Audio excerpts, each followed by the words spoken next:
Welcome to IFAStories, where ancient wisdom meets modern storytelling. Step into the sacred world of Ifa, the Yoruba spiritual system, where every tale carries the power of divination, destiny, and deep cultural insight. Join us as we unravel the mysteries of the Orishas, the divine forces guiding our paths, Orunmila, the Erenmols, and many more. Each story is a bridge between the past and the present, weaving timeless lessons that inspire, enlighten, and transform. Embrace the wisdom, honor the tradition, and journey with us into the heart of Ifa. Subscribe now and let the stories guide you. To explore full Yoruba stories, Ifa teachings, and ancestral wisdom, visit our website, www.ifastories.com. Step into the sacred path for more resources and information. Ambition. Patakin. Once upon a time, there was a tribe ruled by a king who was just with his people. He had established a law that whoever caused a death would pay with their life. But in this tribe, there was also an awo of great knowledge, who served as the king's direct advisor, and the king often consulted with this awo.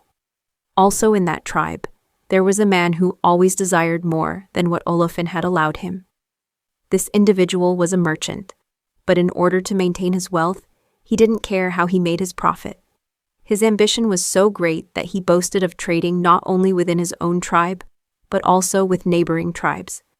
One day, more out of curiosity than faith, that man went to see the king's awo.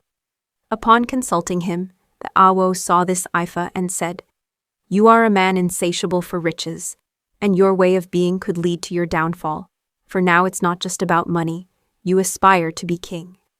Be content with what Olófin has given you and don't try to be what you will never be."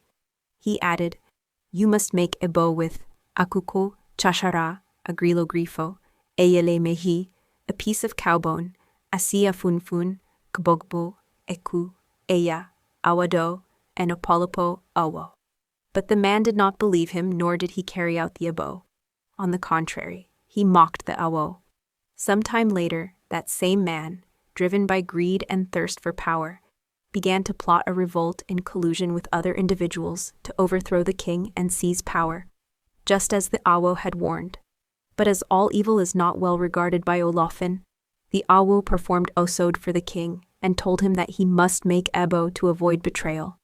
The king did as advised. When the day of the coup came, the man, leading his followers, wielded a machete, and killed one of the king's loyal subjects. But he was captured and brought before the king. The man denied the charges against him. The king then asked the awo to consult Ifa, and Ifa revealed the truth of the events. Still, the man insisted on his innocence in the uprising and in the death of the king's follower. Then the awo said to the king, "Bring the corpse." The king did so, laying the body before the accused man.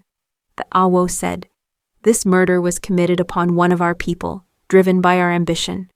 Olófin has brought to the light of day what you tried to hide." Olófin ordered that the corpse be struck with a cow's shin bone. In this way, the corpse was resurrected and could reveal who had caused his death.